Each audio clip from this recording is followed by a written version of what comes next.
Hello friends, स्वागत है आपका विकेस्ट्री 2.0 में। आज हम ALP CBT 2 का बेसिक साइंस इंजीनियरिंग में हम पढ़ने वाले हैं कूलाम के नियम। विद्युत क्या होता है, विद्युत का प्रकार क्या होता है, पहले देख लेते हैं हम कूलाम का नियम। Very very important. तो पहला होता है, स्किप मत कीजिएगा। कूलाम का नियम जो होता है, पहला पूछता है कि कूलाम का नियम स्थिर आवेश पर लागू होता है। वेरी वेरी इंपॉर्टेंट पूछता है, स्थिर आवेश पर लागू होता है, लागू होता है। अब कहने की बात यह है कि कूलॉम का नियम क्या होता है। अगर हम बात करें, एक लाइनिंग है, ये Q1, यहाँ Q2, यहाँ फर्स्ट कूलॉम है, यहाँ दूसरा कूलॉम है, इन दोनों के बीच की दूरी R1 है। तो पहला इसमें स्टेटमेंट बनता है कि जो फोर्स इसमें लगेगा,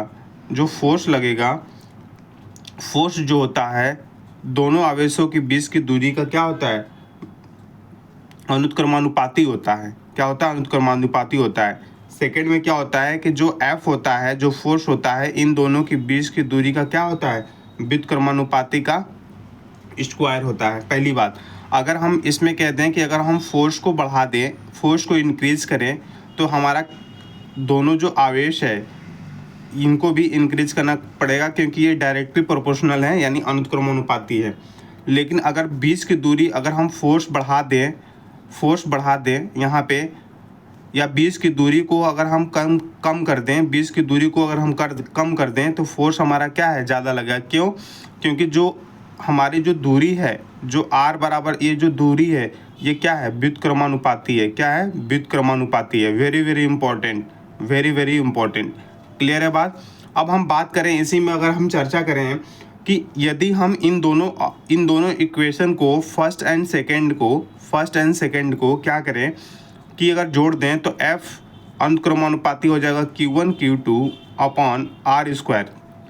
अगर ये अनुक्रमानुपाती को हटाने के लिए अगर हम एक कोई कांस्टेंट ले लें जिसको K बोलेंगे, Q1 Q2 अपॉन R² हो जाएगा।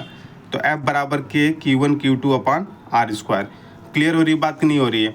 अगर हम फिर इसके बारे में चर्चा करें, फिर आगे बढ़ जाएं कि F बराबर K Q1 Q2, K क्या है, तो भैया मेरे आप K कह सकते हैं। वेरी वेरी इंपॉर्टेंट है, आप वीडियो को पूरा देखिएगा। K बराबर विद्युत स्थिरांक होता है। क्या होता है, विद्युत स्थिरांक।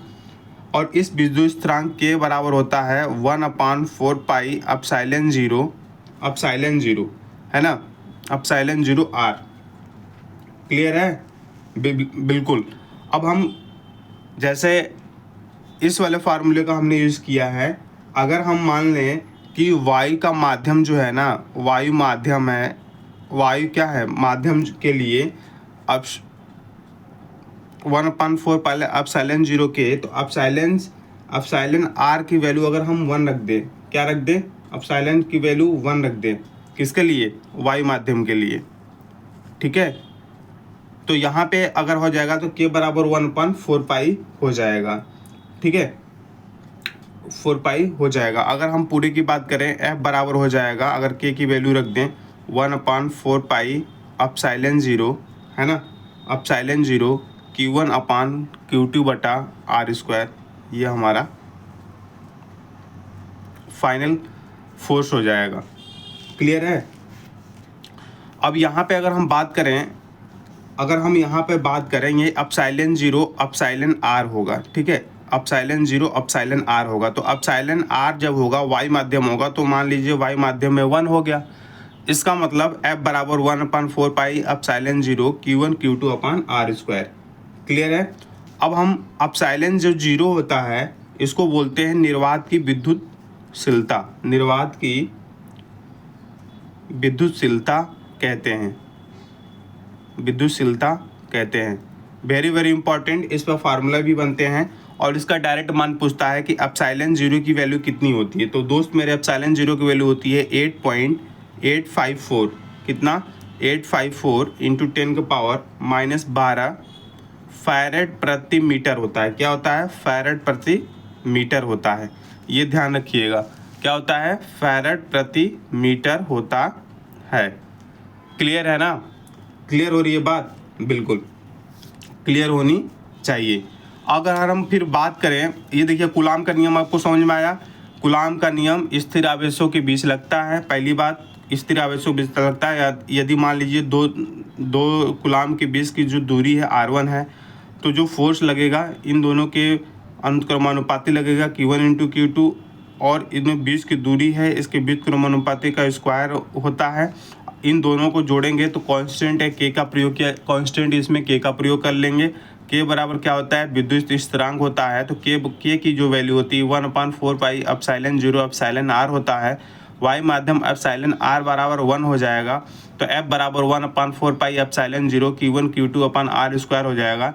तो एप्सिलॉन 0 को क्या बोलते हैं, निर्वात की विद्युतशीलता कहते हैं। तो एप्सिलॉन 0 बराबर 8.854 इंटू 10⁻12 फैराड प्रति मीटर होता है।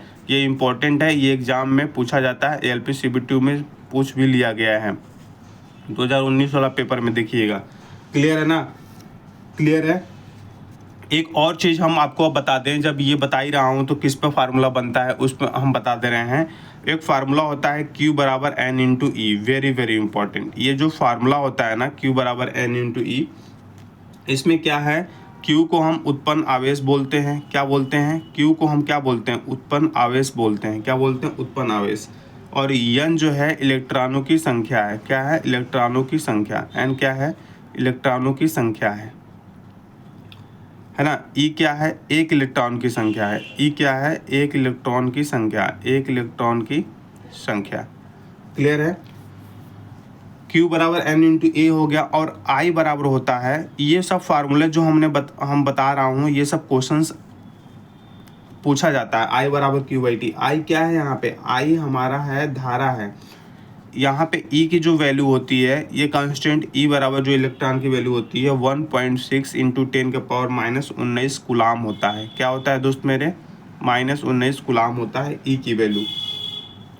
I बराबर Q/T, या इसको लिख सकते हैं Q बराबर I इंटू टी लिख सकते हैं। Q बराबर I इंटू टी लिख सकते हैं। क्लियर है। अब हम बात करें कि आवेश बराबर, अगर यहाँ से निकालेंगे आवेश बराबर एम्पियर सेकेंड हो जाएगा। क्या हो जाएगा, एम्पियर सेकेंड हो जाएगा। आवेश बराबर क्या हो जाएगा, एम्पियर सेकेंड हो जाएगा। क्लियर है बात। या अगर यहाँ से निकालेंगे, एक चीज़ और ध्यान रखिए कि एक कूलाम आवेश बराबर क्या होता है, तो एक कूलाम आवेश बराबर आपका होता है 6.28 इंटू 10⁻18 इलेक्ट्रॉन के बराबर होता है। ये वेरी वेरी इंपॉर्टेंट है, ये भी क्वेश्चन पूछा गया है। ये जितने अभी Q बराबर N इंटू ये सब बता रहा हूँ, सब इस पे फार्मूले आते हैं, आप इसको ध्यान रखिएगा। तो एक कूलाम आवेश की अगर वैल्यू पूछ देगा तो 6 पॉइंट इतना आ जाएगा। अब हम बात करें कि ये आया कैसे, तो दोस्त मेरे अगर थोड़ी सी आप चर्चा करेंगे इसमें, Q बराबर N इंटू ई की बात करेंगे अगर हम, ठीक है। Q बराबर N इंटू ई, I बराबर Q/T है ना, और Q बराबर I इंटू टी। क्लियर है, क्लियर है। Q बराबर N इंटू ई, यानी अगर हम कूलाम को 1 मान लें, N की वैल्यू निकालनी है। इलेक्ट्रॉन का हमने बताया था कि कितना होता है, 1.6 वैल्यू होती है, -19 कूलाम होता है। तो N बराबर हो जाएगा 1/1.6 इंटू 10⁻−19 हो जाएगा। हो जाएगा नहीं हो जाएगा, बिल्कुल। अब फिर ये पॉइंट हटाने के लिए 10 से ऊपर नीचे मल्टीपल कर देंगे, इंटू 10⁻−19 हो जाएगा। क्लियर है। जब इसको भाग देंगे, 2 × 5 = 10, 2 × 8 = 16, तो ये हो जाएगा 8 से भाग देंगे तो 8 × 6 = 48, 0.628 इंटू 10 के पावर क्या हो जाएगा, ऊपर चला जाएगा तो ये हो जाएगा 19, प्लस में हो जाएगा, ये प्लस हो जाएगा 19, क्योंकि कोई भी वैल्यू माइनस में होती है ऊपर जाती है तो प्लस में हो जाती है। क्लियर है। अब हम इसमें जब मल्टीपल करेंगे ना दोस्त मेरे 10 का, तो 6.28 इंटू 10 का पावर 18 आ जाएगा। कितना, इलेक्ट्रॉन। तो n की वैल्यू कितनी आ गई, n की वैल्यू कितनी आ गई, 6.28 इंटू 10 का पावर 18 इलेक्ट्रॉन के बराबर आ गया। क्लियर है ना। ये समझ में आया, हमने क्या करवा दिया।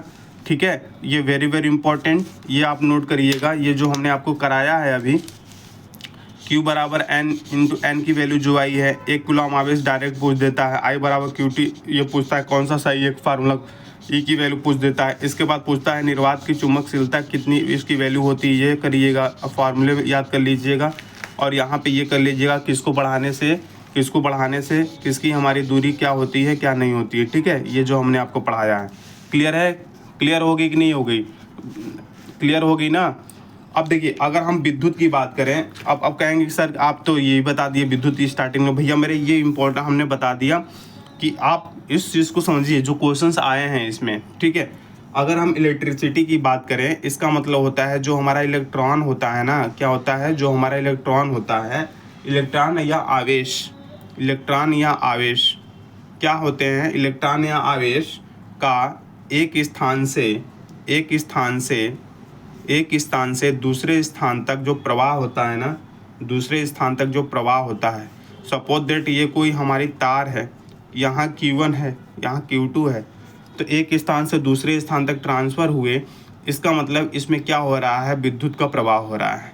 क्या हो रहा है दोस्त मेरे, विद्युत का प्रवाह हो रहा है। क्या हो रहा है इसमें विद्युत का फ्लो हो रहा है, जिसे क्या कहते हैं, इलेक्ट्रिसिटी कहते हैं।